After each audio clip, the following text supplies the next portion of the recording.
All right, cool. Hey team, the record button is on. Thank you so much for joining Mansonomics today. Can you maybe just give people a little background of who you are and like what do you do and like where you were born and raised and whatnot? Sure. Well, for those of you that don't know me, I'm Isaac Dixon, and I was born and raised in Los Angeles, California, South Central. Uh, and I moved to Portland in 1978, so over 4 decades ago. Uh, until just recently, I was the head of human resources at Portland State University. I retired from there April 21st. Mm, And I am running my own HR consulting firm, Vista HR Consulting, here out of my lovely home here in the Hollywood district. I've been married for 30 years. My wife's name is Lori, and she's a retiree from the Social Security Administration. nice. Um, in addition to my work in HR, I was a military officer for 22 years. And the last 14 of that was with the Oregon Army National Guard. So I've had the good fortune of traveling all over the United States and all over the world. I've learned a lot about people. People have been the focus of not only my professional life, but my personal life. As long as I can remember, I was interested in hearing people's stories and understanding um, who they are and why they did the things they do. So that's a little bit about me. Nice. Well, just going off of what you said as far as learning a lot about people and traveling the world and whatnot, what are some commonalities, I guess, that you've seen just throughout the world within various cultures that I think that people that you think could bring people together and maybe just some likeness throughout cultures and whatnot. Like, what are some commonalities that you've seen? Well, I think that what I have seen is that regardless of where people are, they generally want better for their children than they have for themselves. And, um, they work hard, uh, they put in long hours, uh, not only in other places in the world, but here too, often for low pay, difficult working conditions. But they do it so that their kids can live better lives than they do. And that's the one commonality that I've seen globally, regardless of where I've been. Uh, People do what they do in order so that the kids can get ahead. For sure. Um, I think the other thing that I have found, Mervance, that really is interesting because it's more of a priority in other places in the world than it is here in the United States now, is they really do believe, and their public policy and everything else shows it, they believe education is the way out. Mm, And in the United States, we spend less on public education than any other industrialized nation in the world. And it's one of the reasons, especially in this age of rapidly developing and emerging technology, we find ourselves falling behind.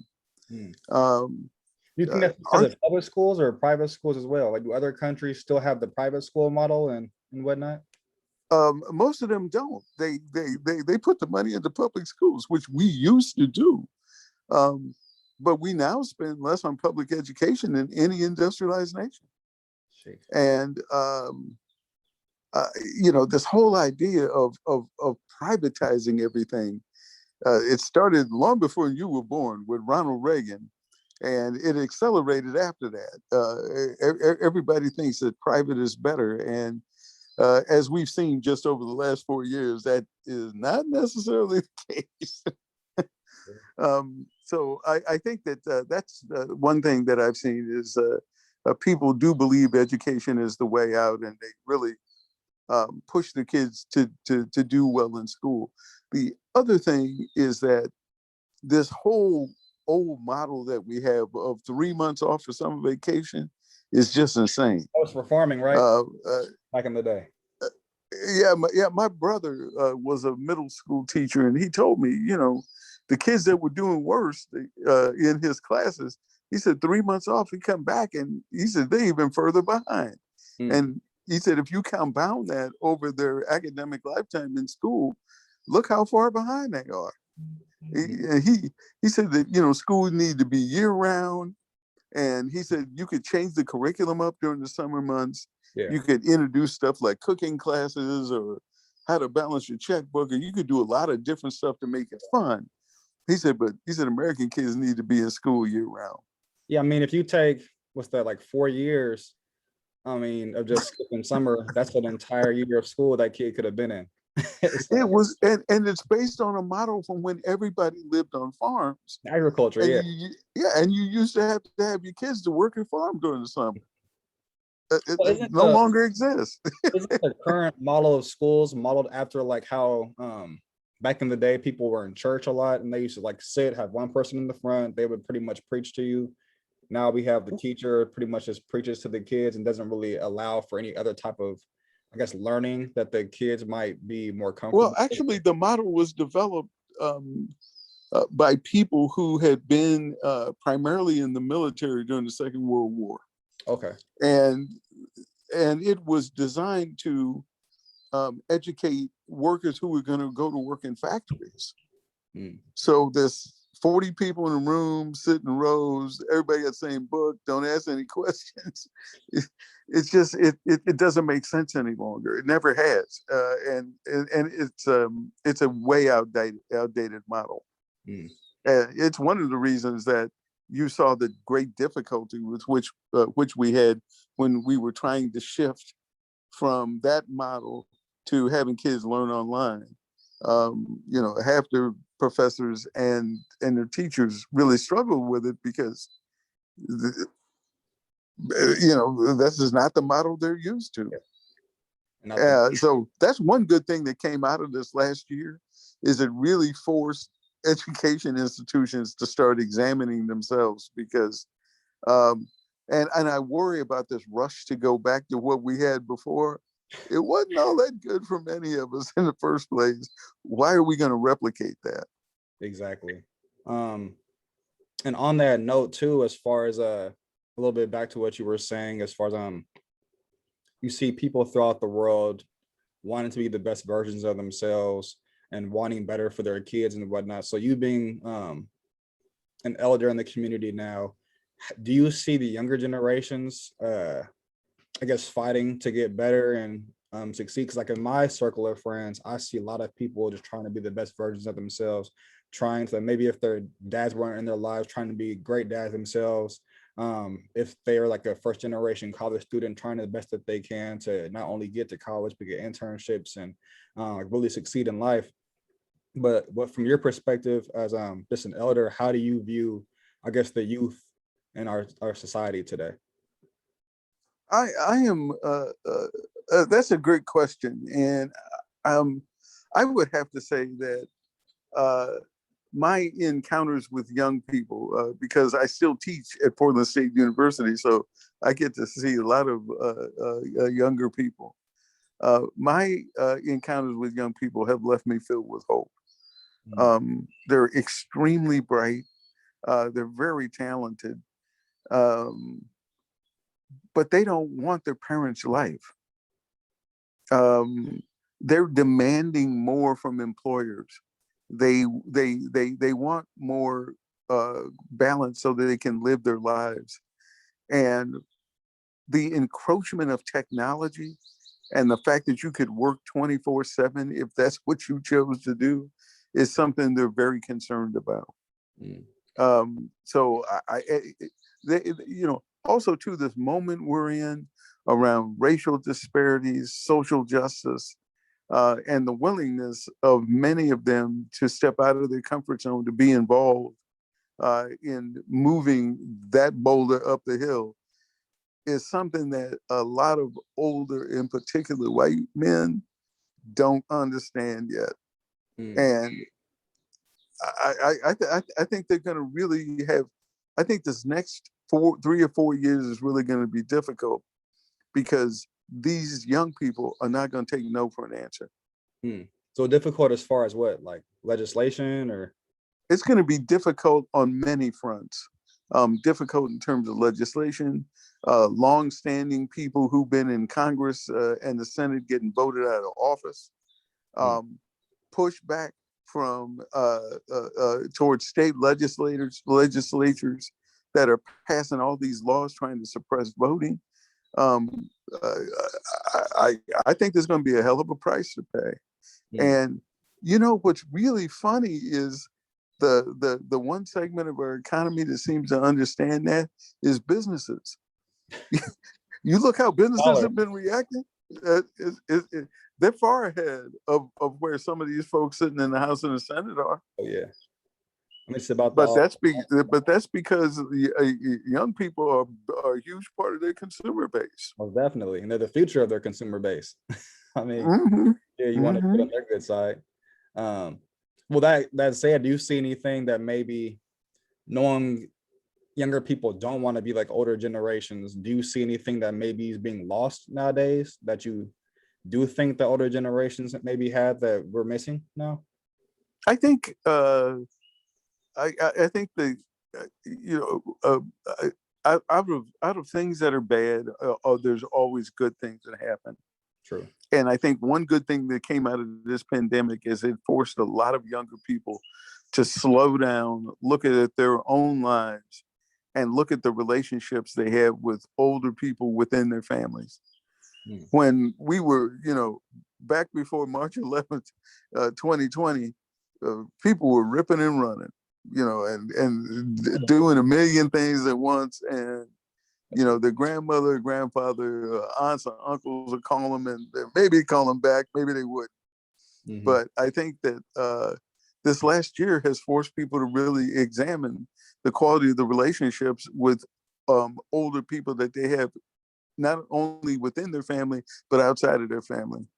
As you and I've discussed many times, look at the terrible job that we do, even within our own fraternity, of calling each other and talking to one another.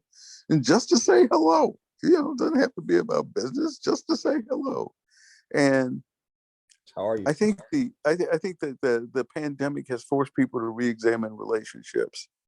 And I'm hearing of a lot more from younger people now who are calling me and saying, hey, how you doing? I haven't seen you in a while. And that is the one good thing that's really come out of this. Yeah, and it makes people feel good. I mean, I think people underestimate just how much a phone call can mean to someone. And absolutely, on the end of the spectrum too, like I'm not sure if you saw it in our group text, but I don't know, maybe 5-6 months ago, a good friend of mine passed away. She had an asthma attack, and I hadn't talked to her like in maybe probably about a year or so prior to that. And it's crazy because since she passed away, I want to call her now. Like I get like a craving to text her or call her and just see how she's doing and check up on her. But just that whole, like you said, young people just ripping and running and it's out every day. Like you kind of just get so caught up with life that you kind of forget just how fragile life is and just how much like any of this stuff could just be gone in a second like that.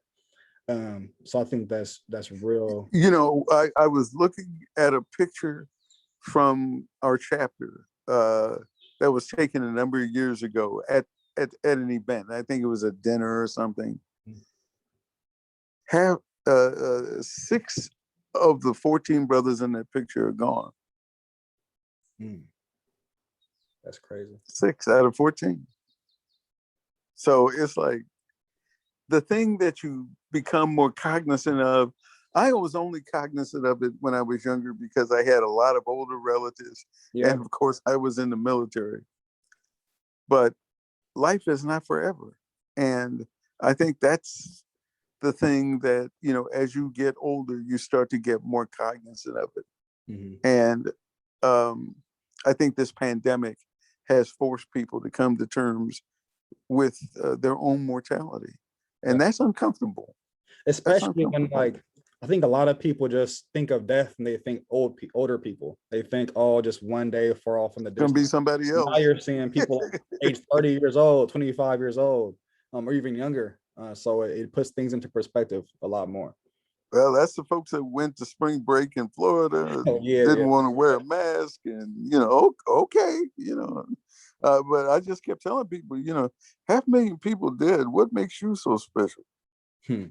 Exactly. But well, on relationships though, and this relationship building, like you obviously value relationships. Being a member of the greatest fraternity on earth, Omega Psi Phi Fraternity Incorporated.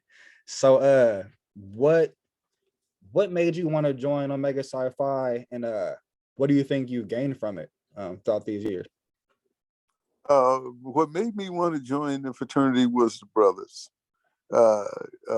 in particular Lou Boston, Cornette Farrell, Kenny Adair. There were some quality men that were part of the fraternity. And when they started to talk to me and they started to describe the impact the fraternity had on their lives, I wanted to become a part of that. I can say when I came into the chapter in 1992, it was a really close-knit group of people. And, you and I have been working mightily at trying to make sure that remains at the core of who we are. And I think that's, the most important thing for me, because as we both know, for Black men, Portland can be a isolating place. Man. And having this core of people you can pick up the phone and call, or in the days before a pandemic, stop by and see, go have a cup of coffee with, that stuff is critical. Fred Jackson and I used to have breakfast together every month. And of course, the place that we used to have breakfast has gone out of business now. But we used to just sit there for hours and just talk. The poor waitress there would wear a groove in the floor, filling up our coffee cups. But it was not so much about the food. It was all about us being able to see each other and just talk.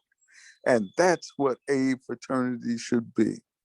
Most definitely. That's what the word brotherhood means. Most definitely. Well, on top of our brotherhood, though, we're also a brotherhood that does work. And that being said, too, what do you see as our place in the world, given this pandemic, given the racial justice? Because I'm looking at it like, I always looked up to the Black Panthers and like a lot of the things they did. And feeding people, schooling people, stuff like that. People's free food program and stuff like that. So I'm like, do you believe that's a void we should be filling now? Because I do. Not just Omega Psi Phi, but all the D9. At the national level in particular, and especially with all these celebrities and stuff we've been bringing in as honorary members. We should be hitting folks up 1%. They should give 1% each. Professional athletes, actors, actresses, 1% each to HBCU. No historically Black college or university should be out begging for money. That's true. With the number of people we got in the NBA and the NFL, this is crazy. It doesn't make any sense to me. But the worst part of integration has been our ability to ignore our own institutions. Say it again. Yeah, back in the day when you didn't have any choice, everybody went to Grambling. Everybody went to Howard. And as at one point when I was a kid, when I graduated high school in 1969, there were more Black players from Grambling University in the NFL than any other school. Today, 2. And then just one in the NBA. He's on the Blazers, Robert Covington. Yeah. So. So we need to start supporting our institutions again. That's the difference between then and now. You used to be able to shop at Black-owned stores, and you used to be able to dine at Black-owned restaurants. Nowadays, without real effort, that is difficult to do. Well, I saw something out in California. You being from LA, you might even have heard of this. They have this thing called a Black dollar, and you can buy them and use them at various Black establishments out there. Yeah, you've heard of that? Yeah, and I know they tried some stuff like that here in Portland, and it's all sort of, sputtered. Um, there was an online directory of Black-owned businesses, and I don't know if that is still being maintained or not. But there's more. We as the D9, we could be at the center of that, Most definitely. and Yeah, but no, we could make sure that those things were kept up to date and that the word got out. mhm. And there's this group, Partners in Diversity. The D9 should be represented at every one of those say-hays that they have every year, and we could take out an ad, talking about what the Divine Nine is all about and who the members are, because a lot of young Black people that grow up in Oregon are clueless about all that stuff. That's true. So, and you being from LA, how do you see your childhood and growing up there, and I'm assuming a lot Blacker area, different than some of the kids and young adults that you see brought up here in Portland, especially now Well, it was like Jensen stuff are gone. So it was a different time. yeah, Because when I started high school in 1966, my high school, Washington High School in South Central LA, was about 70% white. When I graduated in the summer of 1969, Washington was 93% Black. All right, talk about that. It was because of the Watts riots. Watts riots took place in 68. So all of a sudden, if people were white, they moved out of Inglewood, they moved out of South Central, they moved to the beach, or they moved to the San Fernando Valley. Real quick, for people who don't know what the Watts riots were, who might be watching this video, maybe explain a little bit. It was a uprising that took place because of how police had treated a Black motorist at a motor stop. Matter of fact, I think they ended up killing the guy, and that just set things off that had been long simmering anyway, very similar to what took place with the Rodney King incident many years later. And it also kicked off the militarization of the LA Police Department. After the Watts riots, they went to Black uniforms, numbers on cars, numbers on buildings. I mean, they ended up being the first metropolitan police department in the country with a SWAT team. All that stuff came out of the riots. All that stuff came out of the Watts riots. I had no idea about that. Yeah. Message was clear. Y'all dangerous. It's crazy how like stuff like that happened even back then, and we talk about it like it's just new nowadays. Or even before that, how they had a whole revolution in Haiti. I mean, well, and I keep telling people, all you have to do is look at every one of the national parks in the United States is on tribal land. Every single one. They murdered the people and ran them off their land. That's how we got national park system. Well, that being said, that's in America, but I like to always look back at just how this all started. So do you personally hold any blame towards like European countries for what's going on in America now, given the fact that we wouldn't even be in America without them? I mean, they exported the colonial model. Yeah. Exported the colonial model. And the whole Columbus day, Christopher Columbus, he made a wrong turn. He didn't even know where the hell he was. Amerigo Vespucci, the same thing. I mean, these cats could not navigate. They had no idea where they were, and wound up here. And then all of a sudden, they act like they discover. How do you discover a continent where people have been living for centuries? That's like me hijacking your car and saying I found a car. Exactly. I found your car. I discovered your automobile. Okay, with me behind the wheel. Wait, exactly. What?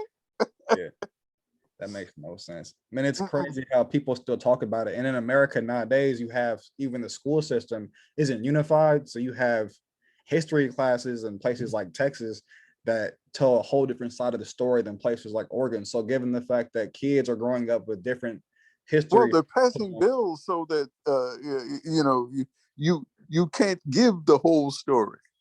Yeah. So what do you do with that then? How do you have a functioning society in which different individuals don't even agree on facts. I Historical keep facts. telling people it's always been this way, and that's why it's the job of aunts, uncles, grandparents to make sure the kids read and understand what history really is. Mhm. And they talk to people. They watch videos. They watch things like Eye on the Prize, a PBS series that talked about the civil rights movement.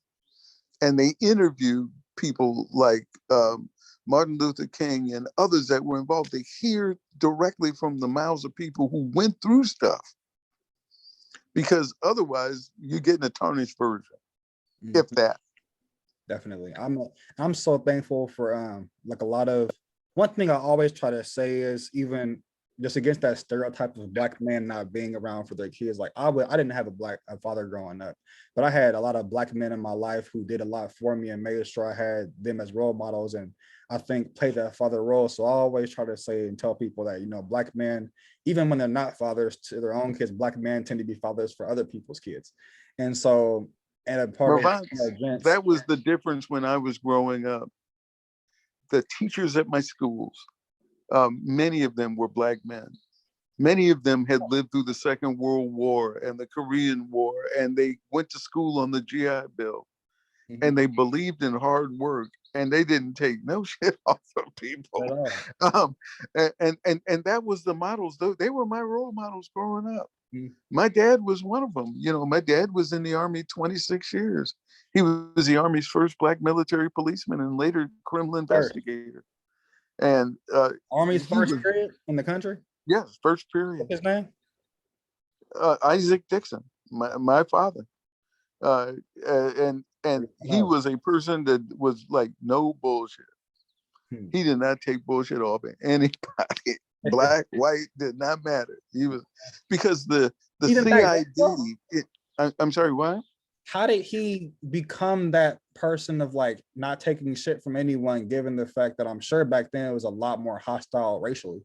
He grew up in East Texas, and he was orphaned early in his life. He went on to enlist in the Army in 1938 when it was still the United States Colored Troops, and ended up fighting in the Second World War.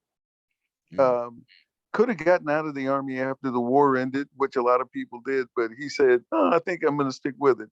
He said, because in those days, if you were a black man and you were smart, and he was the valedictorian of his high school class, so he was a pretty smart cat. But he said, your only choice is either be a school teacher or a minister. And he said, neither of those fit my personality. So he stayed in the Army, was in Korea during the Korean War. And when he came back, he decided he was going to become a MP, military policeman. Mm. Um, the school was at Quantico, Virginia, and oddly enough, the same place where the FBI has their school. Mm. Um, after 3 or 4 years as an MP, one of his commanding officers said, "You ought to consider going into the CID." And he said, "What's that?" And he said, "It's the Criminal Investigation Division, the Army equivalent of the FBI." Mm. He said, "Now they don't have any Negroes over there." He said, "But I'll put your name in because I think you're a good man, and I think you could do well there." So he said 6, 8 months later, somebody called him. He went in for an interview. Uh, they took him out to the range to see how he did with several different weapons. He fired expert with both hands. And they said, send him into CID school.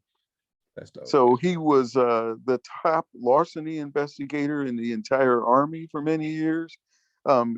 Traveled to Korea. We were in Germany with him, all over the globe, solving cases. And when he retired from the Army in 1962, because they were getting ready to send him to Vietnam, and my mother said, World War II, Korea, no, we're done with that. He had been home a couple of weeks when the FBI called him, and they had seen him when he was at Quantico, and they asked him to become a special agent in charge of the robbery division in Los Angeles. And so He did that for about 10 years before he passed away. Mm. And see, I love hearing stories like that because I think that it's like I grew up with my grandpa. He was born in 1917. And so I always had one of the oldest, probably the oldest grandpa of like most of my friends. And just going back to my point about like the whole fatherhood piece. Yeah. I just the program I was in, gents, it had tons of very, very great quality, successful Black men who gave back to us. And they took us to North Carolina my sophomore year, and Virginia, which is how I found out about how amazing of a school Hampton was. But it took us to North Carolina as well. And I got to meet Frank McCain. And Frank McCain, one of the Greensboro Four, who got spat on and all that at the Wool Wars. Where that Wool Wars is a museum now. Well, they were turning it into a museum at the time. But we got to speak with Frank McCain in the Wool Wars, where the entire sit-in movement like started from the Greensboro Fort. And I think that that experience is like one that shaped my life, even having a Black grandpa and a Black grandma, just having seen someone like that in person, who was the closest thing to MLK I had ever met in a living, breathing human being. But I think just hearing those stories and whatnot are good for younger people. And I think that a lot of people should reach out to a lot of the older people in their families, or just, in their neighborhoods and their communities, because you learn a lot about just not history and their lives, but you learn a lot about yourself and just how you fit in the world and the things that people gave up for you to have what you have now. Like him talking about that, they were in college. So I'm 30 now. They weren't even my age. They were like 10 years my junior. So on top of that, me being older now, looking back at it, I'm like, okay, I see this older man when I'm a kid talking about his experience, but then thinking back to it, putting myself in a situation where I'm 18, 19 years old at North Carolina A&T University, and having people call me nigga and spit on me and threaten my life and whatnot for just sitting down trying to have a milkshake. And that makes me well, I can tell you anything in the world right now, because if a 19-year-old can change the world, my first day at Cal State Long Beach, I was walking from the dorms at the lower part of the campus to the upper campus where the classrooms were, and there were signs hanging out the dorm windows: "Niggas go home." Cal State Long Beach had 36,000 students. There were 100 of us that were Black. Hold on, how many students total? 36,000. Jeez. So when I got back from class, I called my grandmother and she said, "Honey, you in Orange County. It's always been like that." Yeah. She said, "That is nothing new." That was like that at Jesuit. Like I went to a Catholic school, and you would think it's all like love and religious tradition. And my senior year, we had an Obama poster because Barack Obama had won his first term of presidency. I remember someone had wrote like monkey and like nigga on the poster at Jesuit. I remember this girl at school. I remember hearing about that. Yeah, and this girl at school, I remember she had this letter sent to her house. They said, "Go back to Africa." And this is in 2009. And it's like that kind of stuff. It doesn't change that much. The nature of the fight has not changed. Yeah. And it's been the same fight for over 400 years. Oh man, talk about it. And it's crazy to see people now who are so just, people are saying they're shocked and I can't believe this is happening. I'm just like, where have y'all been your entire lives? Well, that's why the relationships and the support are so important. The nature of this game has not changed. Mm-hmm. Why would you have 42 states pass voting suppression bills? Right. Like, I remember my mom and grandma told me to stop running. I was trying to train I was playing sports in high school. They told me to stop going on morning and night runs and try to run when the sun is out because someone's going to think they were worried about your safety. Someone's worried about your safety. Yep. Like that kind of stuff to me was just always obvious. Like me and my friends like talk about what streets to go down so we won't run into the police. Like that kind of stuff just always every day, just regular. My dad was a cop, and my dad and I had to talk when I was 14 years old because the 77th Division of the LA Police Department was one of the most brutal in the entire LAPD. And brutal, particularly in dealing with us. And I was 14 years old when I had that conversation. Yeah. Keep your hands out your pockets. He talked about the fact that if you are ever someplace with your friends and the police show up and you can quietly leave, he said, if you can't, don't answer. Don't answer any questions.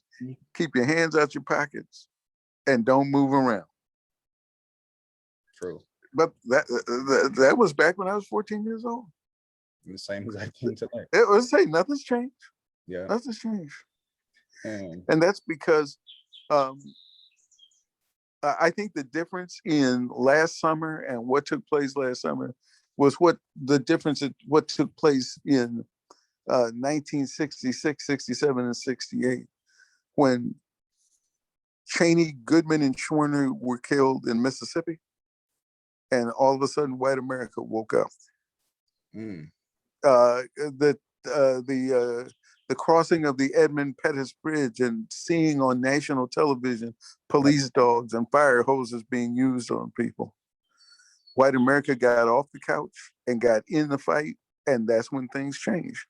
And that is exactly what has got to happen again. okay, so they got to remain committed. They got to remain committed to that. Heard this said recently, and I'm not going to give my opinion. I just want to hear yours right now on it. But I've heard this said in the last couple of weeks, actually, that a big reason why our ancestors, our grandparents and whatnot, got changed back in the 50s and 60s was partially also because of how they were dressed.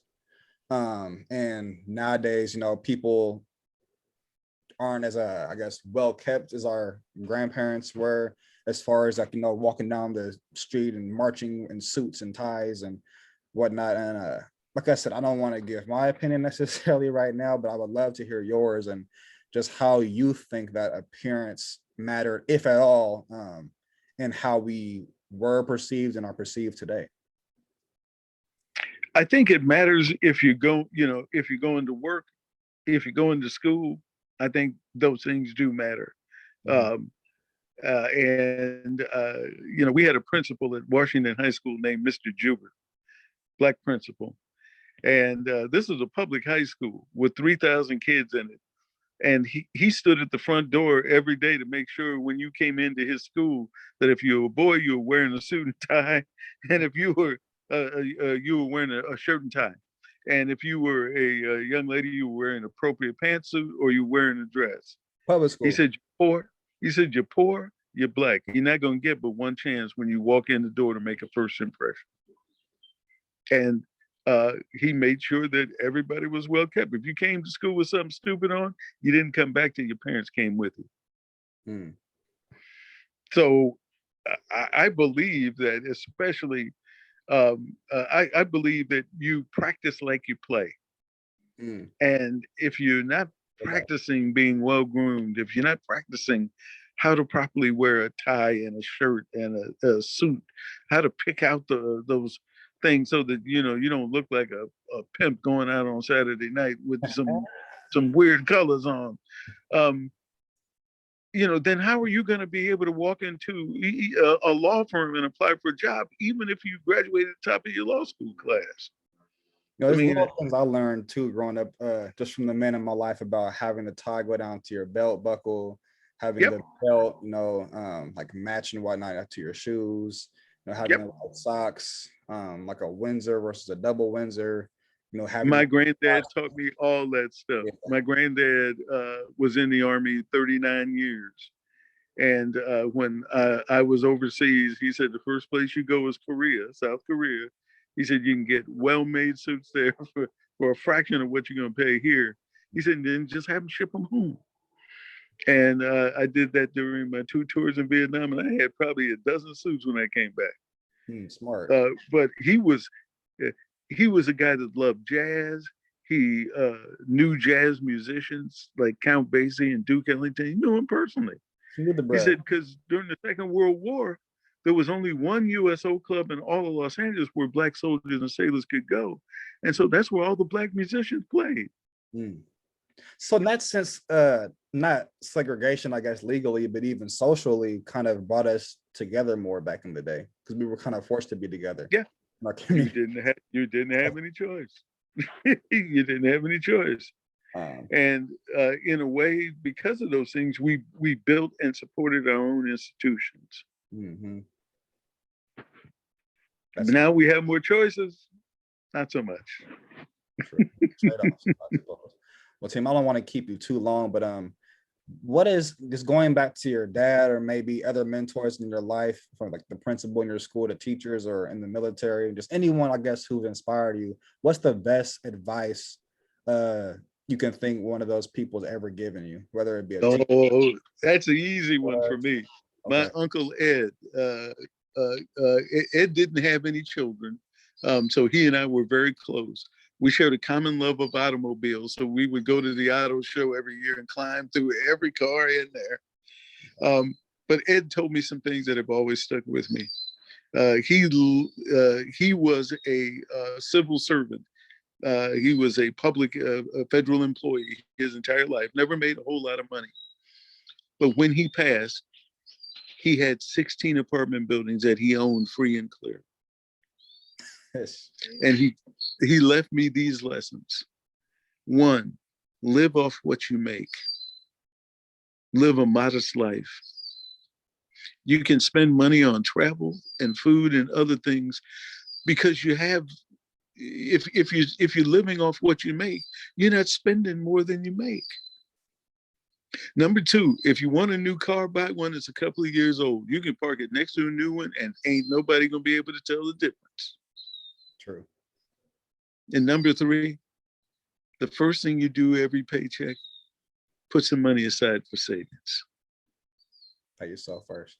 And I have followed those three lessons my entire life, and I'll be damned if it doesn't work. Team.